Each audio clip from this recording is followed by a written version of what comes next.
Beneath the ordinary world lies a veil, and behind it, the voices of the lost still whisper.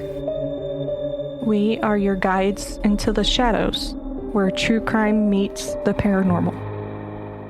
From chilling crimes to haunted histories, we uncover the stories that refuse to rest. This is Veil of Echoes.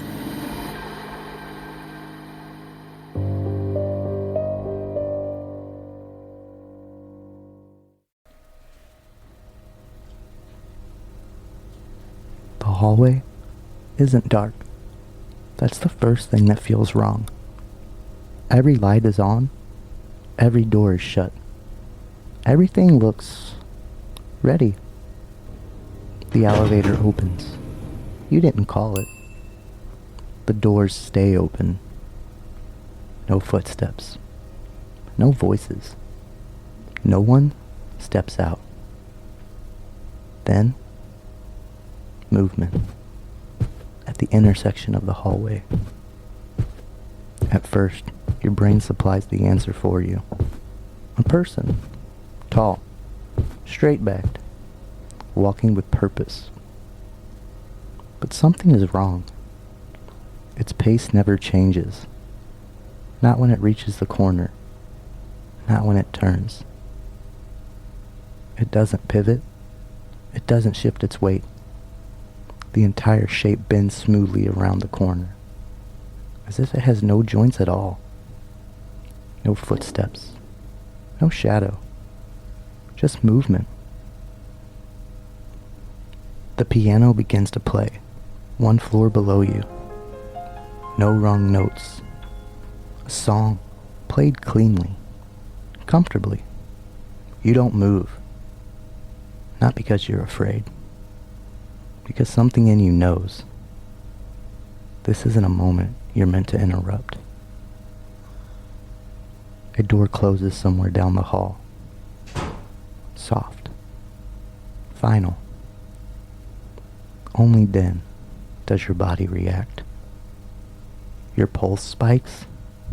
Your mouth goes dry. Because you understand it now. You didn't see a ghost wandering. You saw something going about its night, and you are never supposed to be there to witness it. This is episode 29, The Stanley Hotel. Hey guys, welcome back to Veil of Echoes. We're your hosts. I'm Lindsay. I'm Zach. And I'm Bria. Each week, we step into places where something lingered. Not loudly, not violently, but long enough to be felt. Tonight, we're taking you to a place that never really closes. A grand hotel in the mountains of Colorado, where the lights stay on, the music still plays, and the halls are rarely empty, even when they're supposed to be. This isn't a story about one ghost, or one room, or one night. It's about a building that never stopped hosting its guests. This is the Stanley Hotel. Before we begin, a quick disclaimer. This episode contains descriptions of paranormal encounters and unexplained experiences that some listeners may find unsettling. As always, we share these stories with respect for the people who experienced them and for those who continue to work, stay, and pass through these spaces today. Listeners' discretion is advised. If you enjoy the way we tell these stories, please consider following the show and leaving us a rating or review on Spotify, Apple Podcasts, or wherever you listen. It's one of the easiest ways to support Veil of Echoes and helps new listeners find their way into the dark with us.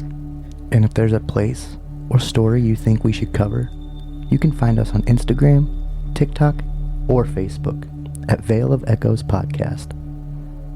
Your suggestion might be the next door we open.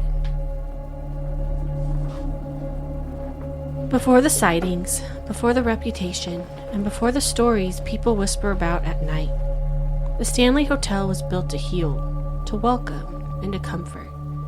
And for a time, that's exactly what it did.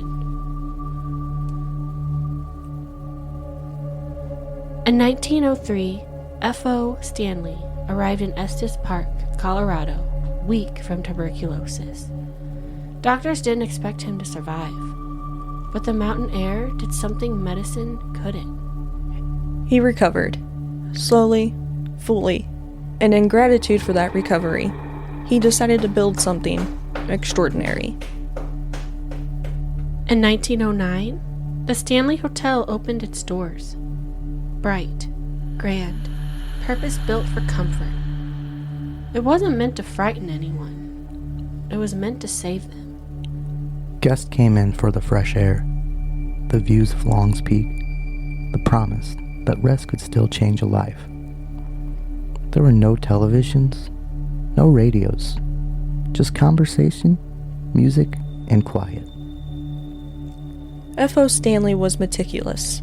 He oversaw nearly every detail of the hotel's design. The symmetry of the halls, the flow of the rooms, even the way sound carried through the building. He believed a place meant for healing should feel ordered, predictable, calm. Nothing here was meant to feel chaotic. Music played a special role in that calm. Flora Stanley was an accomplished pianist. She played often, not to perform, but to fill the space.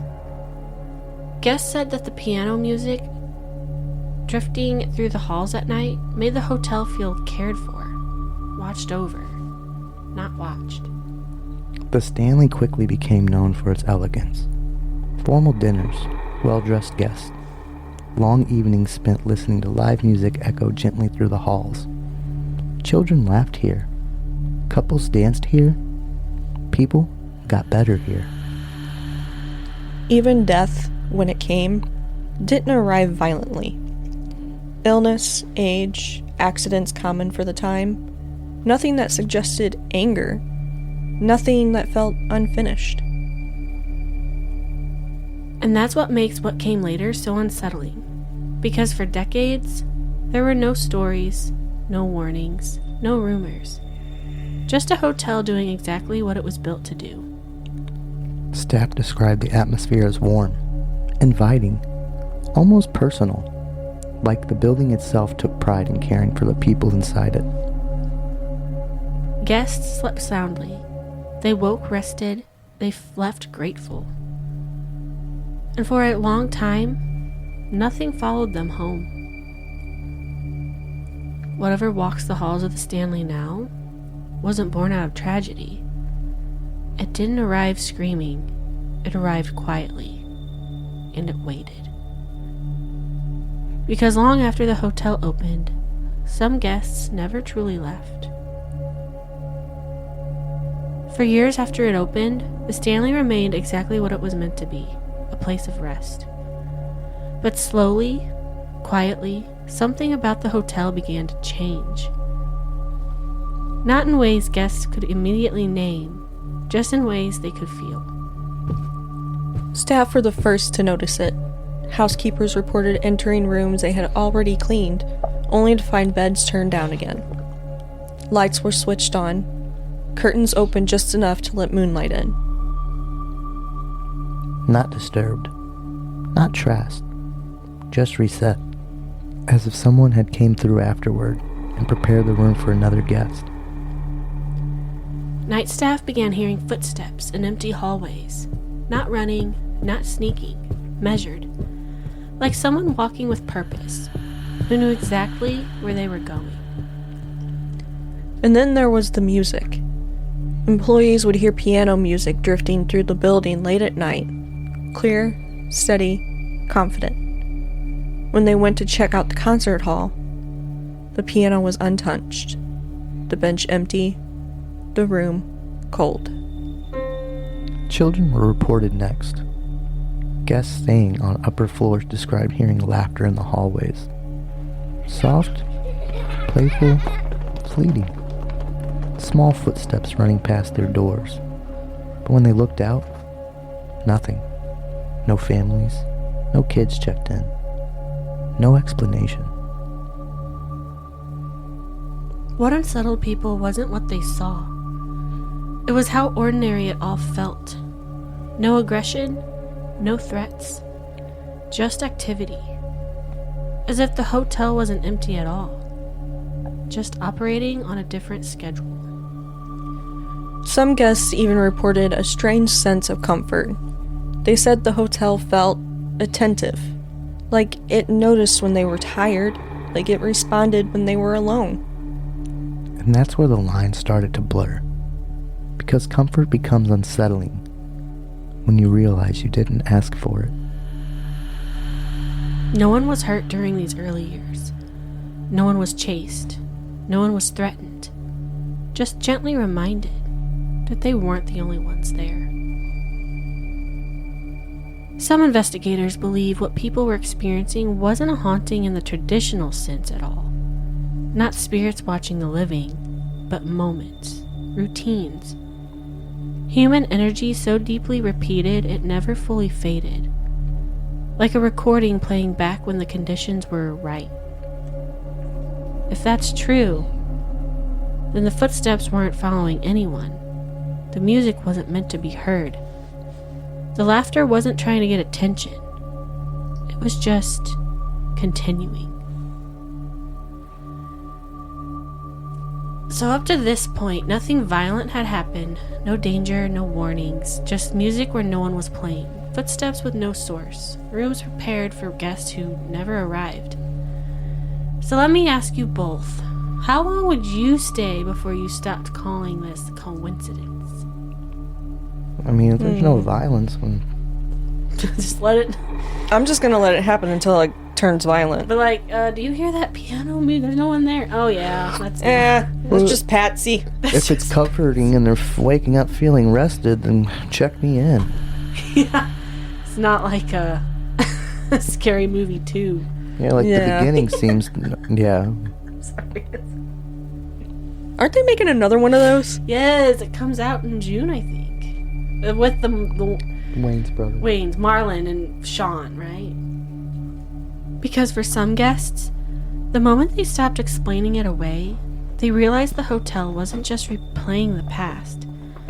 It was paying attention.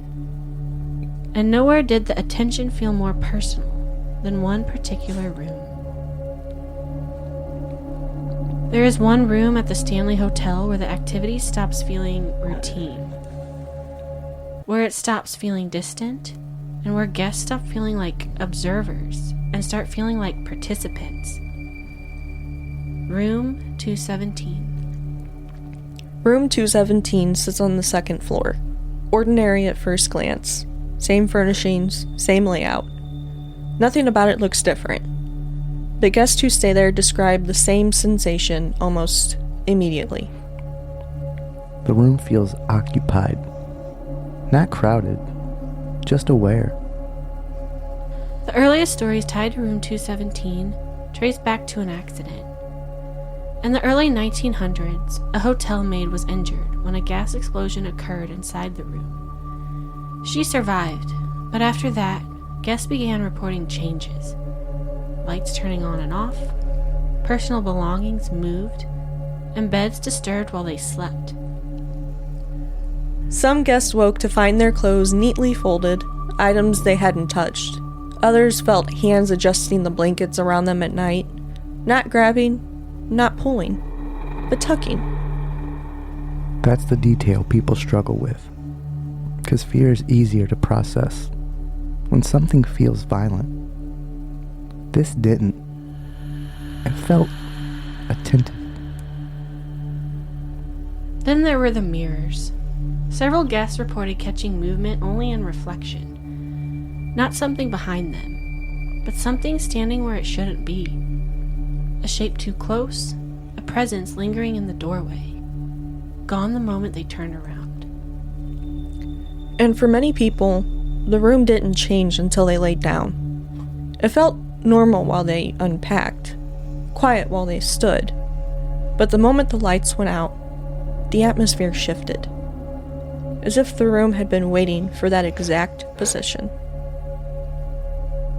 And these weren't isolated stories.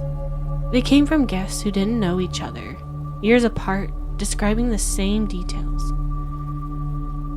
In 1974, one guest would leave room 217 with the feeling that something in the hotel had reached far beyond its walls. That guest was Stephen King.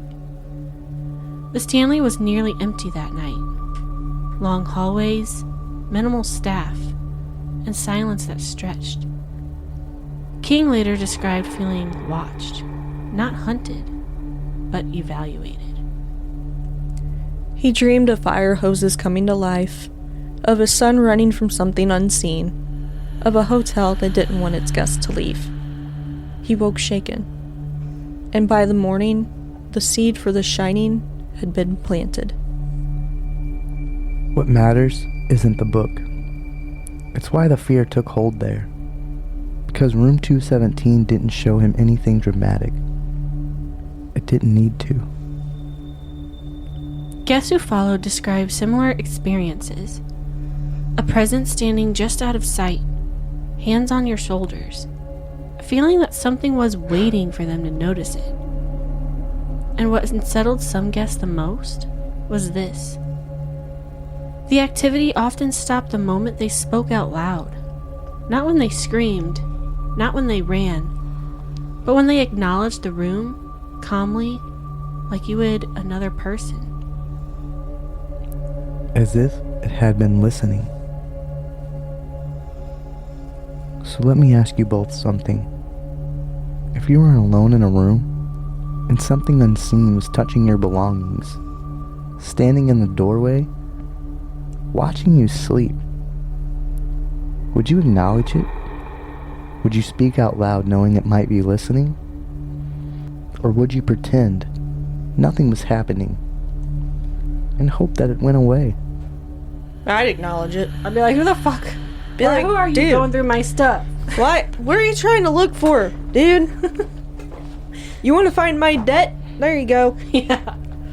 I couldn't just... Why would you just pretend nothing? I'm just gonna act like nothing's going on here. Excuse me, ma'am. Did you fold my clothes very nicely? Oh no, that's Tom. Who's Tom? Oh, that's the ghost that just stays in room 217. What? He's very polite. Yeah. He likes to fold clothes, make your bed. I'd be but then, like, if I saw someone staring at me when I woke up, I'd be like, okay, creep. I'd just be like, can I go back to sleep now? Can you, like, turn around so I go back to sleep? Yeah. Like, okay, stay in the room, but can you turn around so I can go back to sleep? Because you interrupted it. I need a good solid 12 hours. Yeah, that would be creepy, though. Mm-hmm. Because in some parts of the Stanley, acknowledging what's there doesn't make it stop. It makes it closer. And there are places in the hotel where the activity feels nothing like room 217 at all. Places where the warmth disappears and something darker takes its place. Employees have long spoken about places in the hotel where the energy changes the moment you step inside. Not subtly, immediately. One of those areas is the 4th floor. Guests staying there often describe the atmosphere as heavier. Like the air doesn't move the same way. Doors open on their own. Lights flicker. Some report feeling watched from the far end of the hallway. But when they look, there's nothing there. Children are frequently reported on the 4th floor. Footsteps running, laughter echoing. But unlike earlier sightings, these don't feel playful. They feel erratic and unpredictable. Guests have described seeing small figures dart across the hall, only to vanish the moment they've noticed. Not curious, not lingering, but gone. Staff members often refuse to work this floor alone at night. Not because of one specific incident, because of a pattern. A feeling that something doesn't want you there. Yeah, if I started seeing children, I don't know, children ghosts creep me out. Well, it's because they always want you to play with them. And that's completely unfinished business. You're a child. It's like, Timmy wants to play with his little red ball, okay? Yeah, he's rolling it to you. Here you go. Play with me. Alright, buddy. You wanna go play some baseball? Let's go do it. And I feel like in a lot of scary movies, they'll roll the ball at the person. They're just all freaked out. Like, Yeah, it's like... I want to see what happens if you roll it back. Just roll it back. Fucking Pennywise comes out. Motherfucker. That would be my nightmare. I know, like, well, I'm going to try to play back, and then, yeah, it comes out. Fucking Pennywise can go... That's something he would do, too. Pennywise can go suck a monkey's dick. And I mean Pennywise, not the actor. Bill Skarsgård or, Tim Curry. The concert hall carries a different kind of unease. By day, it's bright, open, and beautiful. But at night, employees describe feeling watched from the stage. Not by something hiding, but by something standing in plain sight. Music is often heard here when the room is empty. Not drifting, not faint, clear, deliberate. As if someone is practicing or repeating the same piece over and over. Some guests report seeing figures in the ballroom as well, dressed in formal wear, moving slowly, dancing to music that isn't playing anymore. Ugh, that's creepy. It reminds me of Luigi's Mansion. Or Ghost Ship. Ugh. That movie's scary. That was my first horror movie. Yeah, that movie. I had nightmares of the little girl in the beginning. Yeah, I think I was 6 or 7 when I first watched it, because one of my cousins made me watch it. Was that was the one too where when they went on the ship later and they were eating rice and it looked like maggots? Ugh. Yeah. But I just remember that one specifically being my first one because of the upper deck scene when they're all dancing. Yes. And the cord just goes straight through them. I was 6 years old watching this cord tear people in half, and I'm just like, what? Yeah. What? Yep. What just happened? That's a good one. I like It's that a very movie. good one. I'm gonna watch that now. That's a movie that gets slept on too much. Yes. And then there are the shadows. Not full apparitions, not clear shapes, just movement at the edge of your vision that disappears the moment you try to focus on it. What makes these areas different is that they don't feel welcoming. They don't feel curious. They feel territorial. Guests who experience activity here often say the same thing afterward. They didn't feel like they were being watched. They felt like they were being measured. In a like room 217, acknowledging what's there doesn't bring calm. It brings attention. Which raises a disturbing question. If some parts of the Stanley are attentive and others are hostile, then what determines the difference? Because for many guests, the most unsettling realization comes later. Not during their stay, but when they realize they want to go back. The thing about the Stanley Hotel is that it doesn't feel unfinished. It feels settled. Not trapped in a single moment, not replaying one tragedy, just present. Some believe the spirits here remain because they're lost. Others believe they stay because they're comfortable. Because the hotel still does what it was built to do. It hosts. It watches over its guests. It keeps the lights on. And if that's true, then the activity isn't a warning. It isn't a threat.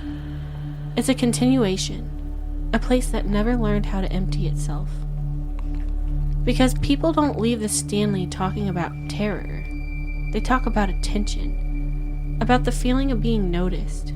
Of being remembered by a place long after they've checked out.